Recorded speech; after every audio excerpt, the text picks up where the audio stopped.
Russia, India, south Africa, ये हो गया ब्रिक्स। क्या हो गया? ब्रिक्स। तो टोटल कितने देश हो गए इसमें? 5। लेकिन अब इसमें देशों की संख्या बढ़ रही है। अब इसमें देशों की संख्या क्या हो रही है? बढ़ रही है। अब पूरी दुनिया में अमेरिका क्या कहता है कि हम ही से डॉलर खरीदना है, हमारे ही पैसे में आपको क्या करना है? व्यापार करना है। इसलिए लोगों को अमेरिका का एक भय रहता है कि अगर ये डॉलर देना बंद कर देगा तो मेरा व्यापार बंद हो जाएगा, जैसे रूस से। लेकिन आज हम लोग रूस से व्यापार रुपया और रूबल में कर रहे हैं। इसलिए अमेरिका ना रूस को कुछ कर सकता है, ना हम इंडिया को कुछ कर सकता है। हाँ, हमारे देश के जो उद्योगपति हैं वो मतलब क्या है, केवल अमीर बने हैं, कुछ किए नहीं है। अगर वो करके अमीर बनते तो आज हमें अमेरिका आंख नहीं दिखा सकता था।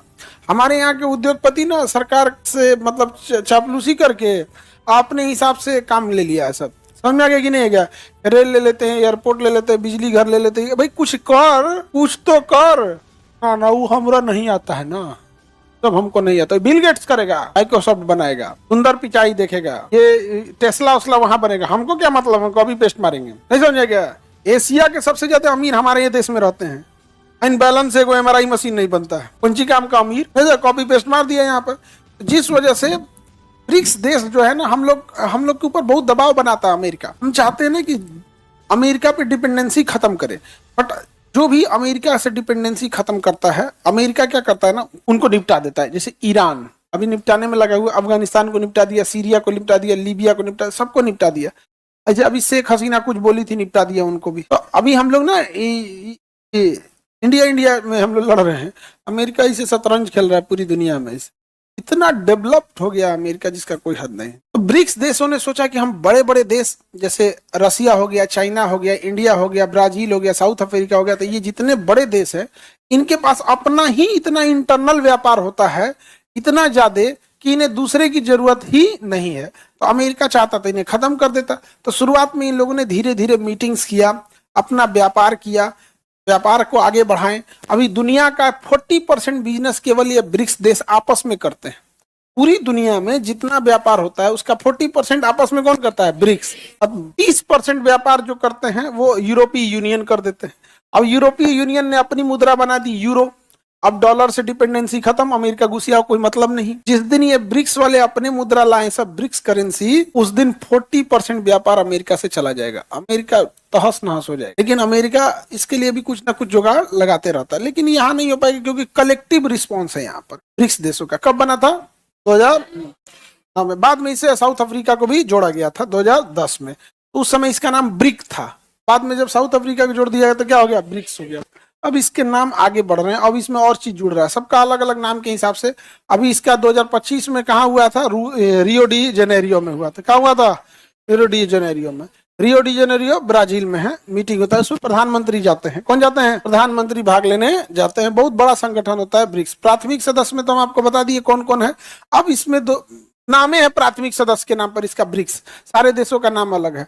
तो 45% मार्केट वाले अगर साइड हो गए और यूरोपीय यूनियन वाले पहले साइड है तो अमेरिका अलग थलग पड़ जाएगा। ये अमेरिका का फ्रस्ट्रेशन है, वो धमकी दिखा रहा है। और जितना और धमकी दिखाएगा उतना हम लोग को और ज्यादा जरूरत है इंडिपेंडेंट हो जाने का। अगर हमारे पास अमेरिका की करेंसी खत्म है, फिर टेक्नोलॉजी बच गया। अमेरिका के पास क्या हो जाएगा? टेक्नोलॉजी। वहां पे टेक्नोलॉजी ही जिंदा रह सकता है क्योंकि आबादी कम है। आबादी कम है जिस वजह से वहां प्रॉस्पेरिटी ज्यादा है, खुशहाली ज्यादा है, अमीरी ज्यादा है।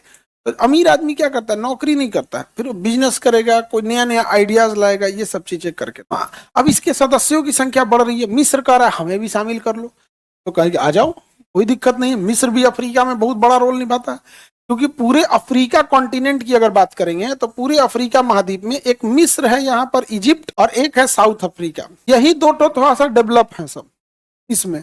बाकी कोने काम के हैं सो कोनो, बाकी तो बस जनसंख्या गिनने के लिए है सब यहाँ।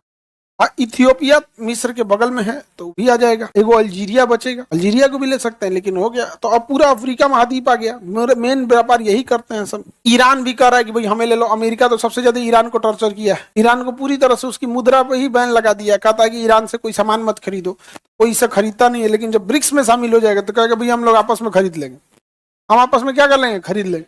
अमेरिका कहता है अगर कोई भी ईरान से व्यापार करेगा तो हम उसको डॉलर ही नहीं देंगे, डॉलर नहीं देंगे। लेकिन अगर ब्रिक्स में आ गया तो व्यापार भी कर लेगा और डॉलर मत दो, वो ब्रिक्स के करेंसी में क्या कर लेगा? व्यापार कर। जैसे भारत सरकार कल को कह दे किसी को, कोई अगर इससे इसके दुकान से कुछ खरीदा, उसका आधार कार्ड पैन कार्ड हम बंद कर देंगे, चल जाएगा बाहर। किसी दुकान को अगर बंद करना है तो तुरंत बस इतना कह दे, इस दुकान पे कोई भी ग्राहक दिख गया, का पैन कार्ड आधार कार्ड बंद कर दिया जाएगा, तो जाएगा उस दुकान पे। अमेरिका यही करता है, समझ में आ गया कि नहीं आ गया? लेकिन अगर ब्रिक्स देश आ गया तो दिक्कत खत्म है। अमेरिका ब्रिक्स को ना बहुत हल्के में ले रहा था। इन लोगों ने, ब्रिक्स वालों ने शुरू में कहा कि हम लोग तो बस बिजनेस के लिए बैठ रहे हैं। 4-10 साल बैठते बैठते ना लॉकडाउन हुआ, में सब निपटा दिया। सब दुनिया इधर थी ना, तो लॉकडाउन ने क्या कर दिया, निपटा दिया। अभी इसमें ईरान भी आ रहा है, यूएई भी आ रहा है, इंडोनेशिया भी आया है। तो अभी जिस दिन पूरा ब्रिक्स बड़ा हो जाएगा ना, उस दिन ये बहुत बड़ा दबदबा बना देगा। आगे बढ़े। सदस्य देशों के बीच आर्थिक, राजनीतिक और सांस्कृतिक सहयोग को बढ़ावा देना है। मेन होता है अर्थव्यवस्था। क्या होता है? अर्थव्यवस्था सबसे बड़ी चीज होती है। अब देखिए, ब्रिक्स बैंक बनाया गया है। अमेरिका का दबदबा है वर्ल्ड बैंक में। वर्ल्ड बैंक में है कि नहीं है? अमेरिका का दबदबा वर्ल्ड बैंक में है। और एशियन डेवलपमेंट बैंक में चाइना का है। एडीबी में अमेरिका का, एशियन इंफ्रास्ट्रक्चर इन्वेस्टमेंट बैंक में चाइना का है। समझे? तो अगर किसी का रिलेशन अमेरिका से खराब होता है तो वर्ल्ड बैंक उसे लोन देती है।